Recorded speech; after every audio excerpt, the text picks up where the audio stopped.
Palmerston that isn't done. Now that's my bad because yeah, but it's really close. Got slowed down a little bit because there was like a mini police chase that we had to kind of deal with. So that was a bit of an adventure. An adventure. You never know, but it was great. So yeah, we got to see all of your work. So we did Palmerston. Yeah, the Tecumseh Palmerston. That was that long, obviously north-south street. That mixture of a bit of Cheryl, but also with contrast, amazing. Really safe way. Okay. So the bio. So Becky is the manager of Toronto's amazing cycling pedestrian projects team since September 2019. She oversees a team of engineers, urban planners, designers, and landscape architects responsible for the design, consultation, and implementation of new pedestrian realm and cycling capital projects. Before coming to Toronto, she lived in Berlin. Now I'm going to pause you there. I'm going to pause this there because we have the German consulate general. Yes, and we know each other. Yes, and we know each other. So there we go. We should all visit Berlin. Let's do this all again in Berlin. Agreed. Oh, sorry. Did you get out? 2 more seconds. But we'll give space. Hope you had a good time. Okay. And then Becky started her engineering and design career in Atlanta, Georgia, where she worked in park design for a nonprofit and was later the city's first cycling coordinator. So thank you, Becky, for joining us. Sorry. You go first. Alumni, yes. Folks from consulate, Canadians, people in industry, Freight TO, Al from the City of Toronto. So it's a big mix. The stage is yours. We'll stop talking. Sure. Thanks for the warm welcome. As shared, my name is Becky. I'm the manager of the Cycling Pedestrian Projects Group. Our team is the team that does the design, consultation, and implementation of capital projects. Longer ago, we were a combined planning and engineering team, but in 2019, our division went through a reorg, and actually planning was split into their own group, and then we're a capital delivery team. But, you know, there's a big overlap between planning and implementation that is needed, and both I have members who studied, team colleagues who are planners, and then on the planning team there are folks who are engineers. So in post-college we all get along and understand each other and understand what's going on. So since 2019, the cycling network plan in Toronto is guided by a 3-year near-term delivery paired with 2 other longer-term components. One is a major citywide cycling corridor map, which is the aspiration for what I think some folks would call a minimum grid of the most important cycling corridors. And the city has a goal to finish those 500 kilometers by 2041.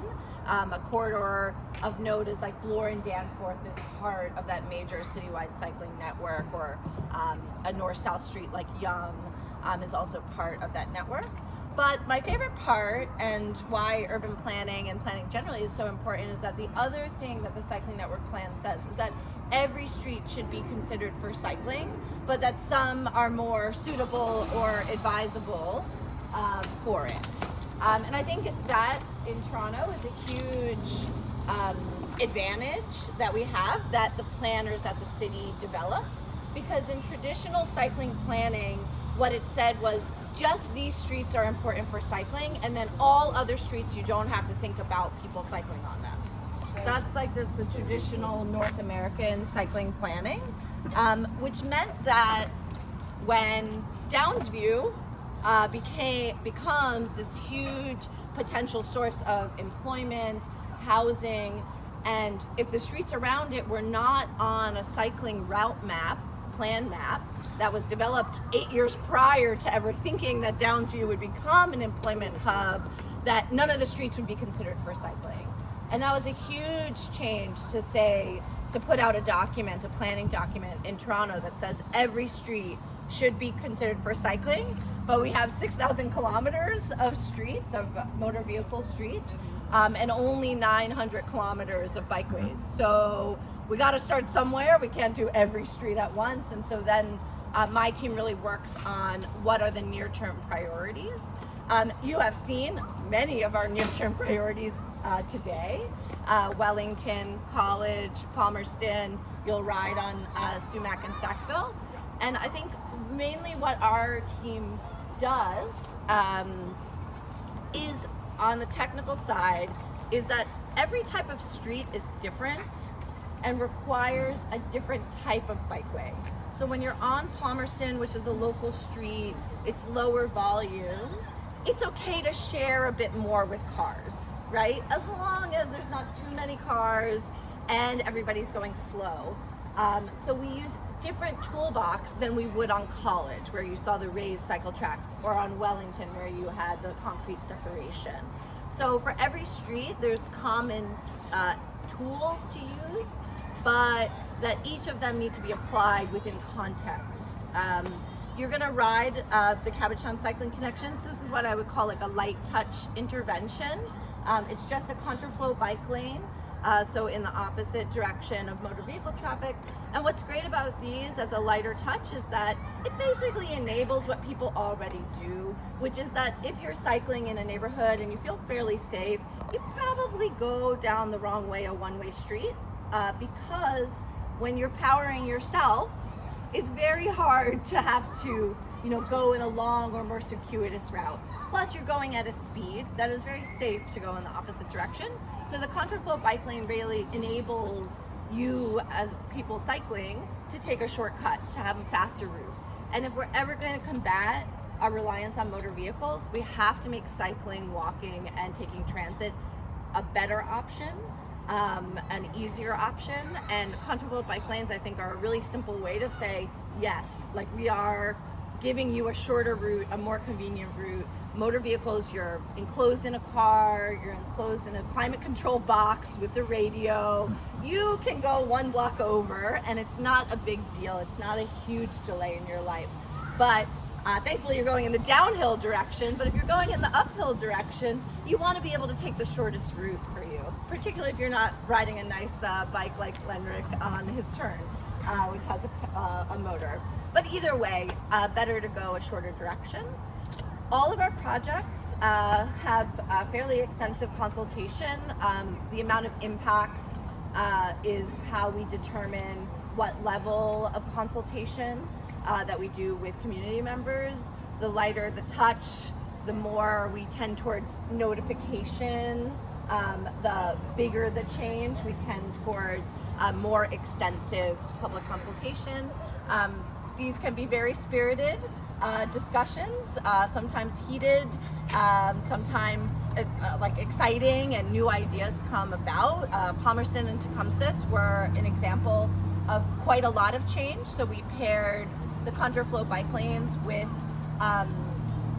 traffic diversion. So that used to be a two-way street, and then we made it one way for motor vehicles in different blocks, and that was really to reduce the motor vehicle volumes to make it safe to share. So there was lots of discussions with community members about what blocks it would be appropriate, what were the delivery needs. So we really try and focus on consultation about not asking, do you want a bike lane, but rather a bike lane is proposed here. How is this going to work for you? What are your constraints? And I think it's something really important in urban planning to always think about when you're consulting with the public about what you're asking, because some things are unchangeable, and you shouldn't be deceiving folks to think that some base assumptions may be in question. So we always try and think through what is unmovable in this project. Is it truly unmovable? And if so, then we shouldn't be overtasking the community with questions about it. So just something to keep in mind. And so we always think through that as like, okay, our goals here are to lower motor vehicle volume and traffic. Here's some of our ideas. How is this going to work for you? What are your constraints? How do you load? What's going on? Is there any big developments planned? That kind of thing, and then take that into account and shape the plan around it. And we use a whole range of material selection. And again, you've seen a lot of it today. So, sometimes it's based on what kind of road work is planned. And I'd say in the engineering side of it, the biggest challenge is often drainage. And so that's often what we're contending with. So if you rode a part of the raised cycle tracks of College, you'll see that sometimes they actually come down to street level, and then there's a concrete median more similar to Wellington. And that was actually just to work with the existing drainage because we were not reconstructing the road. If we reconstruct the road, then we can change the profile and control where we want the water to flow. But nobody likes big pools of water in their bike lane, especially if you cycle in the winter. It can become icy and hard to navigate.